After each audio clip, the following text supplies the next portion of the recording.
Assalamualaikum warahmatullahi wabarakatuh. Perkenalkan, saya Sri Wahyuni dengan NIM 1919210042 dari kelas C. Video ini dibuat untuk memenuhi tugas UAS saya, yakni UAS Gebang Sentralan. Dosen pengampu adalah Mushi Adila Arsy, SG, SE, SG, MSI. Tugas ini tentang ekonomi digital. Yang pertama, pengertian ekonomi digital. Pengertian umum ekonomi digital adalah seluruh kegiatan ekonomi yang menggunakan bantuan internet dan juga kecerdasan buatan atau AI. Menurut para ahli, yang pertama, Tapscott tahun 1968. Ia menjelaskan sebuah sosiopolitik dan sistem ekonomi yang mempunyai karakteristik sebagai sebuah ruang intelijen, meliputi informasi, berbagai akses instrumen informasi dan pemrosesan informasi dan kapasitas komunikasi. Komponen ekonomi digital yang berhasil diidentifikasi pertama kalinya adalah intrinsic, efektivitas e-komersi antar perusahaan dan individu, distribusi digital barang-barang dan jasa, dukungan pada penjualan barang-barang terutama sistem dan jasa-jasa menggunakan internet. Yang kedua, menurut Zimmerman tahun 2000. Menurut dia, ekonomi digital adalah digitalisasi informasi dan infrastruktur TIK. Konsep ini sering digunakan untuk menjelaskan dampak global teknologi informasi dan komunikasi, tidak hanya pada internet, tetapi juga pada bidang ekonomi. Konsep ini menjadi sebuah pandangan tentang interaksi antara perkembangan inovasi dan kemajuan teknologi, dan dampaknya pada ekonomi makro maupun ekonomi mikro. Ekonomi digital adalah sektor ekonomi meliputi barang-barang dan jasa-jasa saat pengembangan, produksi, penjualan, atau suplainya tergantung kepada teknologi digital.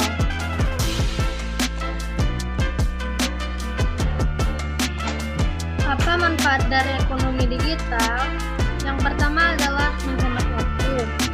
Sebelumnya, ketika kita membutuhkan keperluan, misalnya alat tulis, kita harus mengeluarkan usaha untuk pergi ke luar.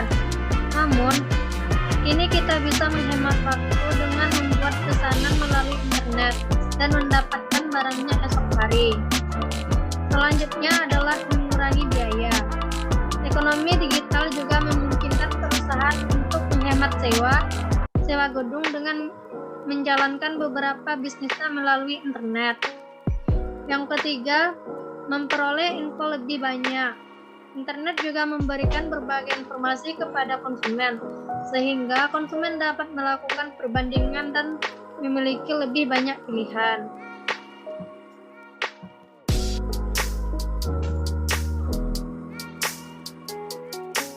Yang keempat, memungkinkan personalisasi yang lebih besar dibanding ekonomi tradisional. Ekonomi digital juga memungkinkan penyesuaian atau personalisasi yang lebih baik pada pasar dibandingkan ekonomi tradisional. Misalnya saja, toko tradisional hanya memiliki ruang untuk menyimpan sejumlah warna dan ukuran tertentu. Tetapi, dengan ekonomi digital, konsumen dapat memilih preferensi ataupun yang kemudian produk tersebut dapat dibuat khusus. Misalnya pencetak 3 dimensi. Yang terakhir, ekonomi digital juga membuka peluang bagi negara berkembang. Misalnya, seorang pemrogram komputer di negara berkembang dapat memiliki peluang kerja baru dari pemberi kerja luar negeri dan pendapatan yang lebih tinggi. Hal tersebut juga menjelaskan ekonomi digital memungkinkan orang untuk bekerja dari rumah. Contoh ekonomi digital. Yang pertama, dalam jual beli barang. Contoh-contoh ekonomi digital dalam hal belanja atau jual beli barang antara lain adalah toko online dan marketplace. Sebut saja ada Shopee, Tokopedia, Lazada, Blibli, Sociala, dan masih banyak lagi. Perkembangan ekonomi di bidang jual beli barang ini semakin pesat, apalagi ketika terjadi pandemi COVID-19. Orang lebih memilih untuk belanja online di marketplace dibandingkan harus datang langsung ke pasar atau toko. Yang kedua, dalam transportasi. Layanan transportasi tidak luput dari perkembangan ekonomi digital. Tentu, kamu sudah akrab dengan layanan transportasi berbasis digital seperti Gojek dan Grab. Layanan ini menciptakan sinergi antara penyedia jasa transportasi seperti tukang ojek dan supir taksi dengan konsumen dengan cara yang lebih efisien. Jika kamu ingin berpergian, kamu tidak perlu mencari pangkalan ojek atau taksi. Kamu bisa memesannya dari aplikasi smartphone. Layanan transportasi yang kamu inginkan akan menjemputmu secepatnya. Tidak perlu menunggu lama.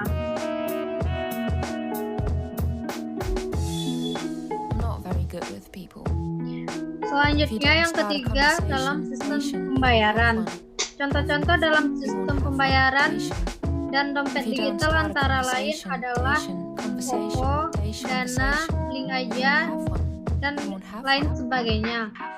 Selain berfungsi sebagai dompet digital untuk menyimpan uang, layanan ini juga bermanfaat untuk melakukan pembayaran rutin seperti tagihan listrik, asuransi, dan tagihan lainnya. Menariknya lagi, kamu bisa mendapatkan diskon dan cashback jika melakukan pembayaran secara cashless dengan aplikasi dompet digital ini. Kamu bisa mencari tahu promo yang sedang berlangsung di aplikasi dompet digital kesayanganmu. Yang keempat, dalam investasi. Ada banyak investasi yang bisa dilakukan dengan berkembangnya ekonomi digital. Kamu bisa menabung emas dan menyalurkan modal usaha P2P lending melalui aplikasi di smartphone. Selain itu, kamu juga bisa dengan mudah investasi saham dan reksadana dengan memanfaatkan digitalisasi ekonomi. Salah satu contoh dalam bidang investasi adalah aplikasi Ajaib. Dengan menggunakan aplikasi ini, kamu bisa menggunakan transaksi pembelian dan penjualan saham dan reksadana dengan mudah.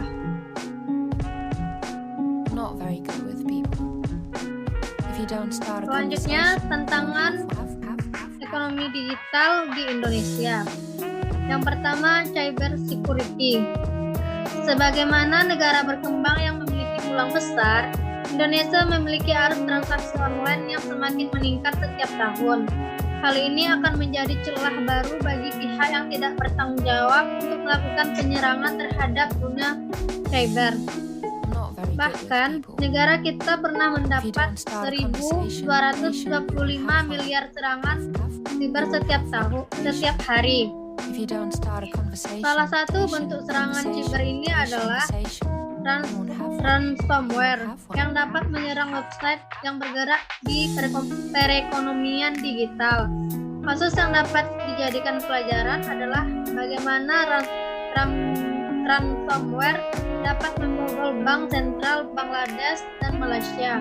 Akibatnya, kerugian yang cukup besar pun tak bisa dihindari.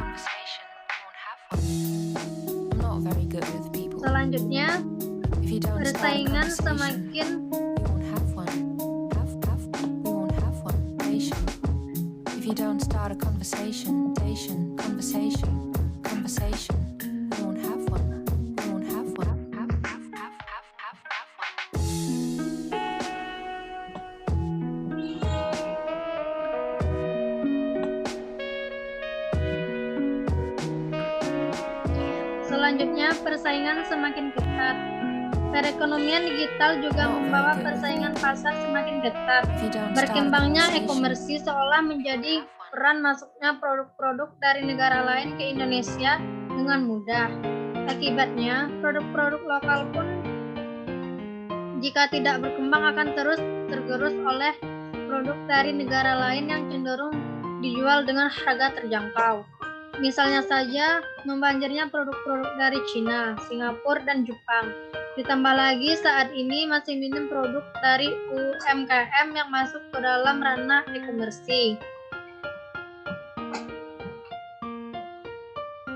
Selanjutnya adalah pembangunan sumber daya manusia.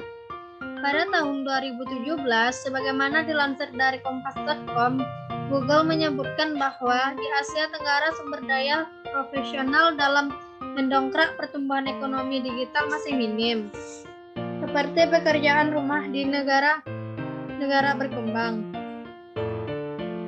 Tenaga kasar masih mendominasi sumber daya dalam hal sistem perekonomian. Tantangan ini memang tidak bisa diselesaikan dalam waktu singkat. Salah satu pemecahannya ialah pemerintah lagi-lagi harus bekerja sama dalam mengedukasi masyarakat dan mempersiapkan sistem pendidikan yang sesuai dengan perkembangan zaman.